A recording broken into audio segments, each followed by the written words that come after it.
Berawal dari perkenalan saya dengan Kang Yusuf, yang dalam pandangan saya beliau adalah orang yang memiliki kelebihan, mampu melihat alam gaib dan mampu berinteraksi dengan sosok gaib, bahkan sosok mayang, gadis yang meninggal di daerah tersebut mampu berinteraksi dengan Kang Yusuf. Tetapi Kang Yusuf tetap teguh pada pendiriannya, tidak mau menyampaikan pesan sosok mayang tersebut. Ada yang menarik yang saya perhatikan tentang diri Kang Yusuf. Beliau sosok yang humble, sopan santun dalam berujar, dan tak sedikit kalimat-kalimatnya sangat religius. Sehingga secara tidak langsung saya mulai tertarik untuk mengenal lebih dekat sosok Kang Yusuf.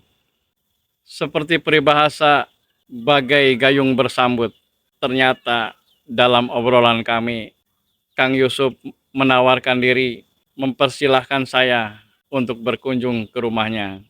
Beliau memberikan nomor handphone dan sebuah clue menuju alamat rumahnya. Sehingga pada hari yang tepat selepas maghrib, saya berusaha mencari alamat Kang Yusuf.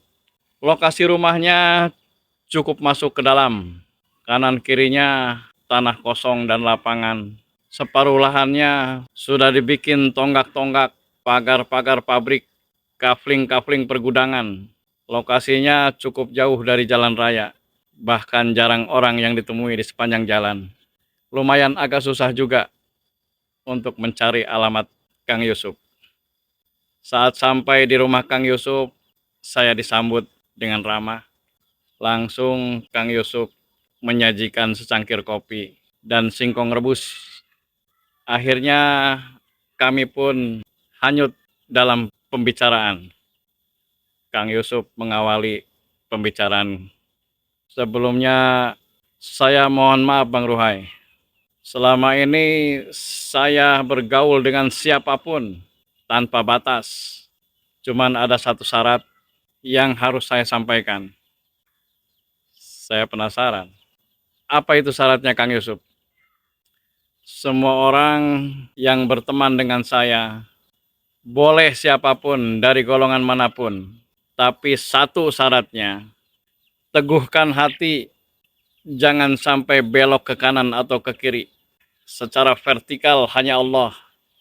Karena apa? Karena ketika hati kita belok, sedikit saja, pada waktu itu ajal kita tiba. Kelar. Syirik adalah dosa yang paling besar Bang Ruhai, yang tidak diampuni oleh Allah. Saya cuma tersenyum. Saya juga begitu, Kang Yusuf.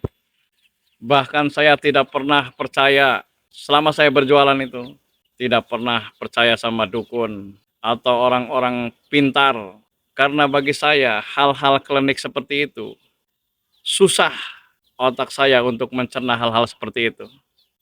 Selama ini saya tidak pernah tertarik untuk mendatangi dukun-dukun atau orang-orang sakti untuk sekedar minta penglaris.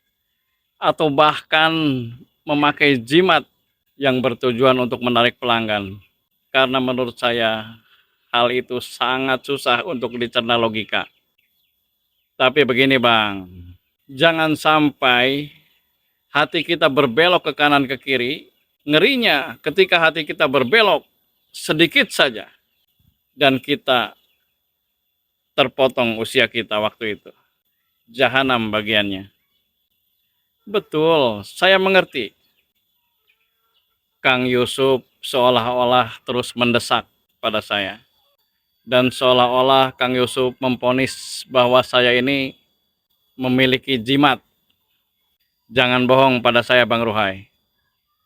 Serius, saya tidak pernah memakai jimat-jimat pengasihan seperti itu, nggak pernah. Nggak pernah Kang. Itu yang di dompet Bang Ruhai apaan itu? Yang begini. Dek aja. Hati saya benar-benar shock setelah mengingat-ingat. Ternyata di dompet saya memang ada sebuah barang. Saya kaget sekaligus shock. Saya mencoba menceritakan apa adanya kepada Kang Yusuf, bahwa suatu malam sekitar 3 tahun yang lalu, namanya kita orang lapangan, teman banyak. Pada saat kios saya mau tutup, datanglah seorang sahabat saya dengan muka kusut. Dia adalah seorang pembisnis, mohon maaf, tukang kawin. Dengan suara berat, dia menawarkan sebuah barang kepada saya. Sehelai bulu bebek yang menurutnya adalah jimat buat pengasihan. Bagus juga untuk berjualan, apalagi dibuat untuk cewek, penarik cewek. Dia berkata, aku titipkan barang ini dengan mahar 50.000. Tolong urus dan jaga. Aku ikhlas dunia akhirat. Barang ini menjadi milikmu. Cuman dalam hati saya tak ada rasa yakin sedikit pun terhadap kekuatan barang tersebut. Cuman lebih kepada kasihan kepada sahabat saya yang minta tolong untuk memberi mahar kepada barang tersebut sebesar 50.000 rupiah, sekedar untuk beli bensin. Tanpa banyak basa-basi, langsung saya keluarkan uang 50.000 rupiah dan dia pun menyerahkan barang tersebut. Saya menyimpan tanpa keyakinan sedikit pun. Bahkan saya sudah melupakan apa yang saya simpan di dalam dompet saya ini, Kang Yusuf. Sama sekali saya sudah tidak ingat. Kejadian itu sudah hampir 3 tahun. Saya menyimpannya begitu saja.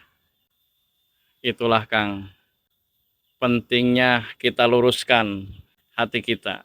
Jangan kita mengandalkan kekuatan kepada selain Allah, karena akan mencelakai kita, akan menodai keimanan kita.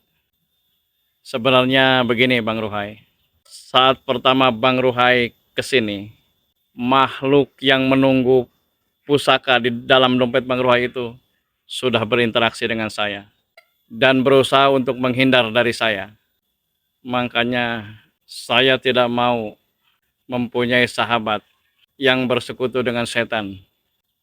Sekarang, bolehkah jimat tersebut kita musnahkan? Oh silahkan Kang, saya nggak keberatan sama sekali. Nggak masalah bagi saya. Musnahkan saja. Karena selama ini pun saya cuma sekedar menyimpannya, tanpa sedikit pun meyakini kekuatan barang tersebut. Akhirnya jimat tersebut saya keluarkan dari dompet saya. Kemudian Kang Yusuf langsung membakarnya di depan saya. Sungguh luar biasa Kang Yusuf, yang baru kenal selama 2 atau 3 hari dengan saya, tapi dia mampu mendeteksi bahkan sesuatu barang sekecil yang ada di dompet saya. Luar biasa.